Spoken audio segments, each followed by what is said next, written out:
1월 3일 두 번째 영상 시작합니다. 원래 계획이 없던 건데 항해사 기관사 고민이 많이 돼요 하는 후배님들, 고등학교 후배겠죠. 그런 분들이 많으셔서 이렇게 간단하게 올렸어요. 음, 일단 제 경험상 이제 경험을 토대로 적은 것임을 먼저 알려드립니다. 실습을 해보신 분은 알겠지만 항해사나 기관사나 UMA 선박이 아닐 경우에 업무 방식은 동일합니다. 3교대죠. 그렇기 때문에 제가 UMA 선박이 아닐 때는 상당히 불만이 많았어요. 일도 힘든데 항해사와 같이 3교대를 해야 된다니 상당히 짜증났죠. 대신 이제 UMA 선박, 요즘 최근에 대부분의 선박은 UMA 선박일 거예요. 웬만하면 UMA가 이제 Unmanned Area라 해가지고 기관실에 알람으로 다 설정을 해놓고 오후에는 이제 다 쉬는 방식을 말합니다. 그렇다 하더라도 1, 2, 3기사가 교대로 하루씩 돌아가면서 오후 9시나 10시 때쯤 순찰을 돌죠. 이제 밤새도록 알람이 안 울게끔 다 확인을 하고 문제가 없는지 검토를 하고 자게 됩니다. 근데 이제 만약에 당직을 제대로 안 섰다. 그래서 알람이 울린다. 그러면 그 당직자의 방에만 울리는 게 아니라 그 당직자의 방이 제대로 알람을 이제 액놀러지 버튼을 누르지 않았을 경우에 기관실이 전체 다 울리죠. 어차피 기관실은 그 거주구 밑에 있기 때문에 그렇게 되면 자고 있던 사람들이 다 깰 만큼 엄청나게 크게 알람이 울립니다. 보시게 되면 이제 업무는 이래요. 일단 먼저 항해사부터 보여드릴게요. 일항사는 선종에 상관없이 화물 관리가 제일 기본입니다. 그리고 데이워크를 총괄을 하죠. 항해사라고 해서 데이워크를 안 하는 건 아니고요. 일항사는 부원들한테 업무를 시킵니다. 그래서 부원들은 데이워크를 하고 사관들은 당직을 쓰게 되죠. 그 이항사들은 이제 주로 차트 관리, 항로 설정을 하고 또는 이제 항해기기를 관리를 하게 됩니다. 브릿지에 있는 장비들을 관리를 하게 되죠. 그리고 사망사는 안전장비, 소화장비, 의료장비 등을 점검하고 관리를 하기 때문에 오버타임이 상당히 많아요. 뭐 어떻게 일을 하느냐에 따라서 다르겠지만 보통 하루에 한두 시간 오버타임을 하는 것 같습니다. 반면 1기사, 2기사, 3기사는 UMA 선박일 경우에는 동시에 같이 일을 합니다. 아침 8시에서 이제 오후 5시에 이제 일을 끝마치죠. 저는 실습 때 같은 경우에 기관장님의 업무 방식이 뭐 매우 좋았어요. 그러니까 이제 오후 3시면 업무를 다 끝내고 순찰을 한 바퀴 돕니다. 그러면 오후 4시나 4시 반 정도가 돼요. 그렇게 되면 클로징 미팅을 하는 거죠. 맥주 한 캔 마시면서. 그리고 이제 오후 5시에 올라가서 씻고 이제 밥 먹을 준비를 하고 이제 저녁 식사를 하고 주말에는 쉬었고요. 당연히. 쉰다고 하더라도 아침 8시 그리고 오후 12시 그리고 저녁 8시에서 10시 사이 이렇게 3번 정도는 순찰을 돌아줘야 됩니다. 그거는 실습을 하게 되면 어떤 방식으로 돌아가는지를 잘 알게 될 테니까 자세한 건 넘어가도록 하겠습니다.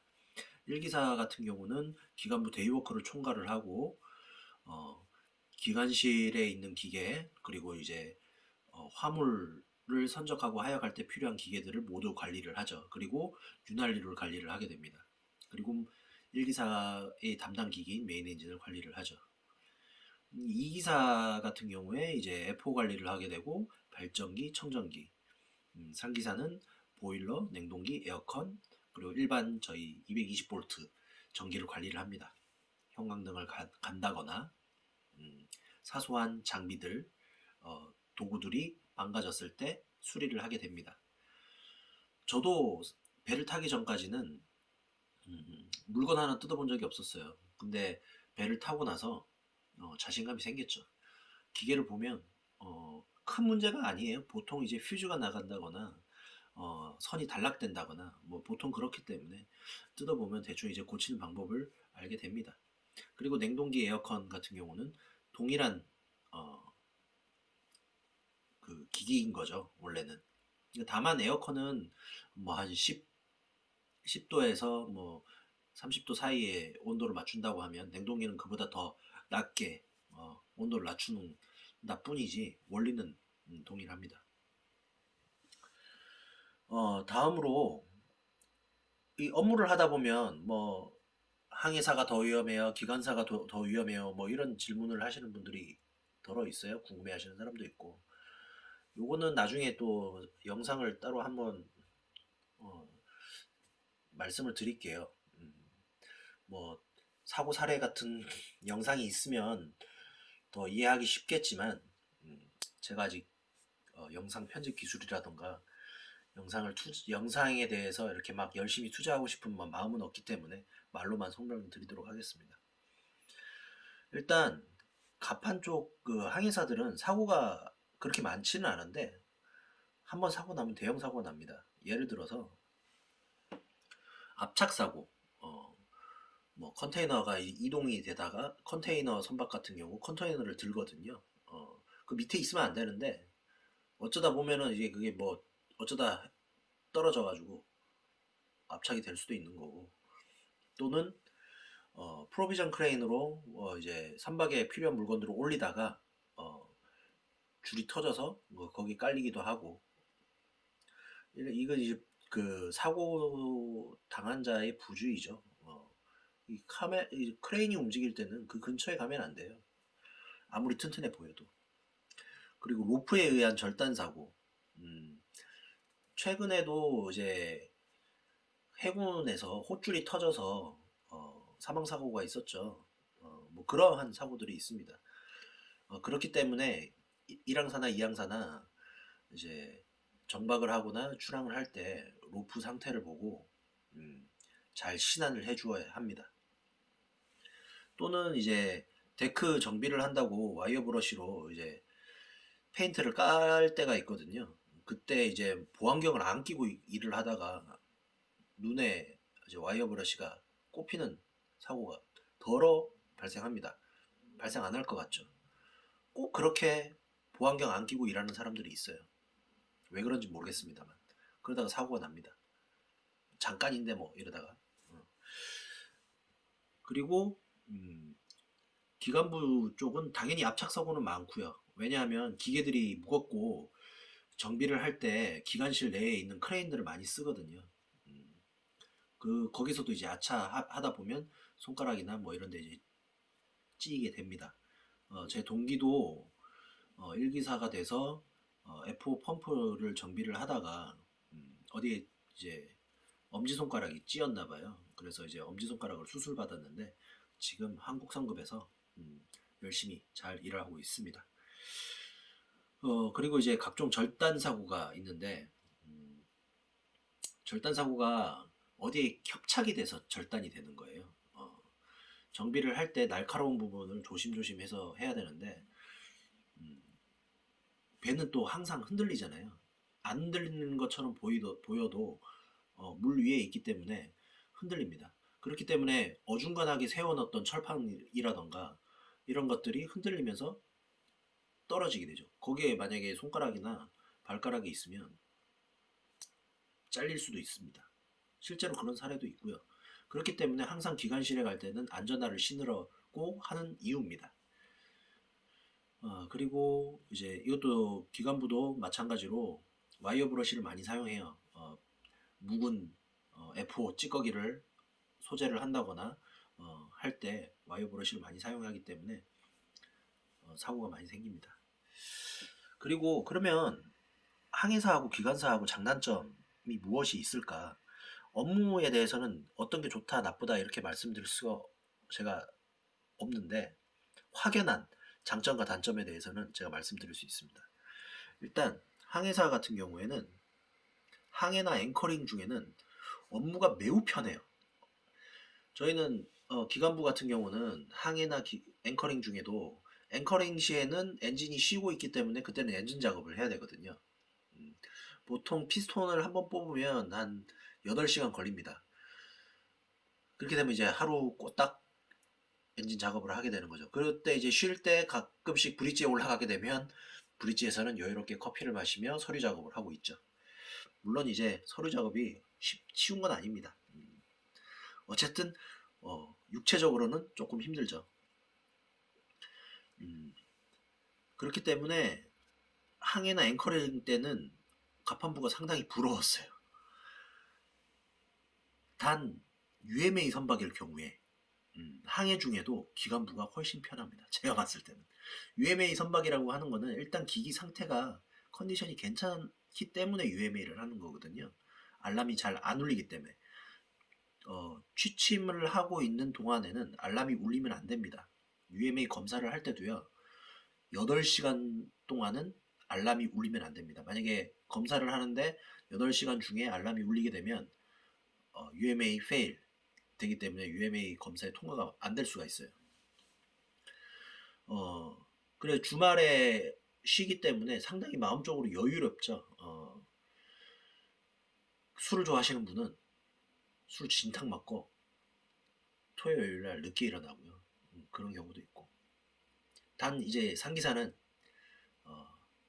막내기 때문에 주말에도 아침 8시에 나가서 순찰을 한 바퀴 돕니다.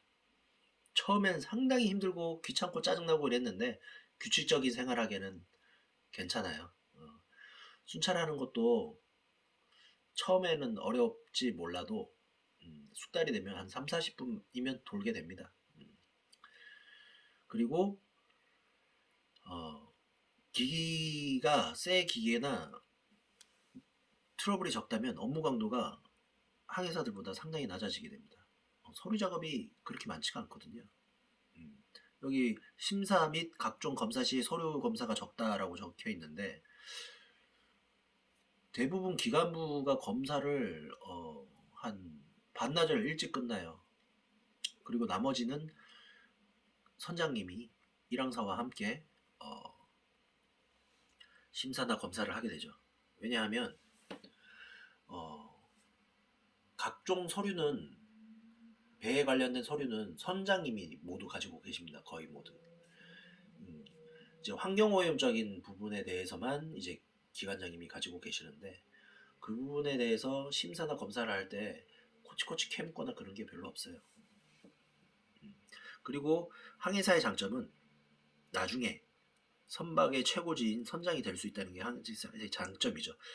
기관장도 우리나라 정서상 선장님과 동일한 페이를 제공을 하지만 그래도 배에선 선장이 최고입니다. 그래도 기관장이 선장보다 스트레스는 좀 덜하다고 해요. 대외적으로도 크게 노출이 안 되고 그 기관부 내에서 일반 이제 기 트러블만 없으면 되니까 괜찮습니다.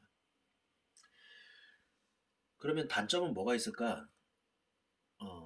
여기 보시다시피 항해사들은 승선 중에는 쉬는 날이 없어요. 무조건 로테이션이기 때문에.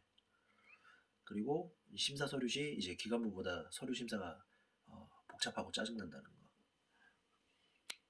기관부의 단점이라고 하면 기기관리 부속 관리 기기가 많기 때문에 관리해야 되는 양이 너무 많습니다. 짜증나요. 보통 승선을 하게 되면 가장 먼저 하는 일이 스페어 정리입니다. 그거 정도 한 달 정도 걸려요. 이렇게 내가 어디에 있다고 파악을 하고 재고 관리를 스스로 숙지를 할 때까지 한 달 정도 걸리더라고요. 그리고 열악한 환경에서 근무하죠. 보통 온도가 30도에서 50도 사이 왔다 갔다 하는데 적도 부근에 지나가게 되면 이제 기관실 온도가 40도에서 50도 사이. 저 같은 경우는 50도를 넘는 경우는 잘 없었어요. 아무리 덥다 해도 48도 뭐 그 정도 됐었거든요. 그것도 나중에 가면 사우나다 생각하고 일을 하게 되고 특히 전날 술 먹었을 때는 잠도 일찍 깨고 좋더라고요. 땀도 잘 빼고 그래서 제가 제일 승선을 하기 싫어했던 이유 중에 하나가 돌발 상황이 발생할 수 있었다는 거. 자다가 알람이 울리면 불이 나게 뛰어갑니다. 그리고 가끔 블랙아웃이라고 해서 발전기가 먹통이 되는 경우가 있어요. 그럴 때 되면 이제 C컵 하는 거죠. 완전 암흑천지가 되는 거죠. 물론 이제 비상발전기가 돌아가고 그러면서 이제 불이 들어오면서 기계를 살리면 되긴 하지만 그런 부분에서 좀 스트레스가 좀 있었어요. 이렇게 이제 항해사하고 기관사를 비교를 해봤습니다. 성급에 대해서 올려야 되는데 자꾸 이제 다른 궁금하신 분들이 많아서 다른 면에 대해서 궁금하신 분들이 많아서 먼저 이런 영상을 먼저 찍게 되네요. 그리고 항해사, 기관사 진로에 대해서 궁금해하시는 분들이 많아서 제가 이렇게 좀 엑셀표로 이렇게 쭉 적어봤어요. 일반 회사에 들어가면 항해사들은 보통 화물 감독으로 많이 갑니다. 기관부는 이제 공무 감독을 하게 되고 안품이나 해무는 기관부나 항해부나 마찬가지로 모두 다 할 수가 있는데 구매 쪽은 기관부가 거의 다 하게 돼요. 왜냐하면 기부속이 있기 때문에 그렇습니다. 그리고 선급 감독은 이제 마찬가지로 둘 다 진행을 할 수가 있는데 이제 항해사들은 선체 감독 쪽으로 가고 기관부는 의장, 설계 쪽으로 많이 가게 됩니다. 그리고 의외로 로스쿨로 진학하는 항해사나 기관사 분들이 계시고요. 선박 브로커도 많이 계십니다. 선박 브로커라고 하는 것은 선박 이제 중고로 사고 싶어 하시는 분과 팔고 싶어 하시는 분을 브로킹 해주는 거예요. 그렇게 되면 계약 금액의 뭐 1%를 먹는다거나 뭐 그렇게 하는 건데 그 정도 수준이 되려고 하면 일반 그 브로커 회사에서 경력을 좀 쌓고 그렇게 이제 독립을 하게 되는데 그 과정이 지난하고 좀 힘든 걸로 알고 있어요. 그리고 해상보험 사정사도 많이 하고 있습니다. 사정사가 뭐냐면 사고가 났을 때 사고의 원인이 무엇이며 그 보험금을 얼마를 줘야 된다 이런 걸 이제 판단을 하는 거죠. 그리고 대학 교수도 많이 하고 있고요. 선생님도 많이 있습니다. 제 동기 저희 반에만 2명이 이제 해사고 선생님을 하고 있고요. 그렇기 때문에 학창 시절에 2급 교사 자격증을 따는 것을 추천드립니다. 이것도 경쟁률이 치열합니다. 그리고 해양안전관리공단 성급보다는 한 단계 조금 낮지만 해양안전관리공단이나 해양환경관리공단에도 많이 들어가고 있어요. 워라밸을 원하시는 분들 추천드립니다. 근데 생각보다 워라밸이 안 지켜질 수도 있다는 얘기를 들었어요. 뭐 이제 상세한 거는 나중에 설명을 드리겠습니다. 그리고 조선소에도 가고요. 근데 이제 기관부 같은 경우는 다루는 기계가 많다 보니까 더 많은 거를 할 수 있게 됩니다.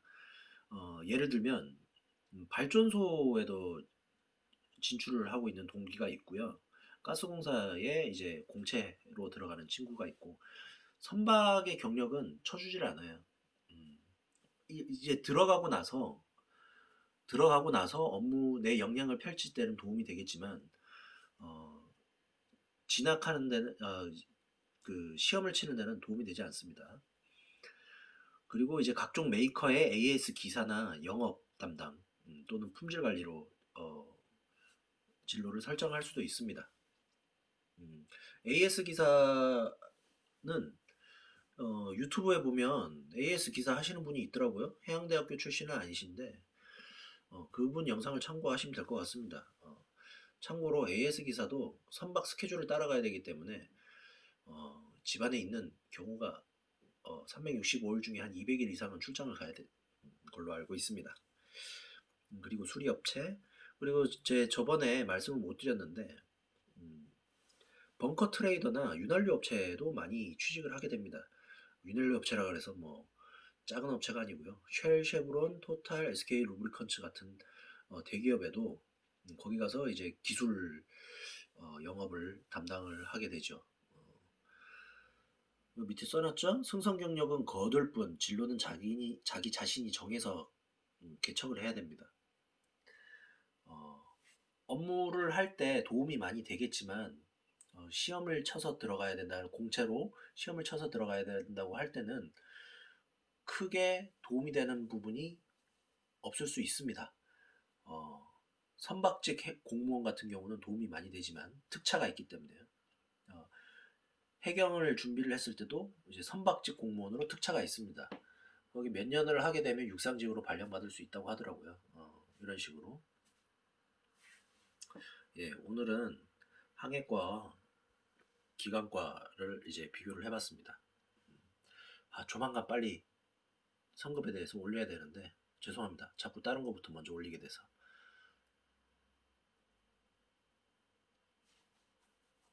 감사합니다.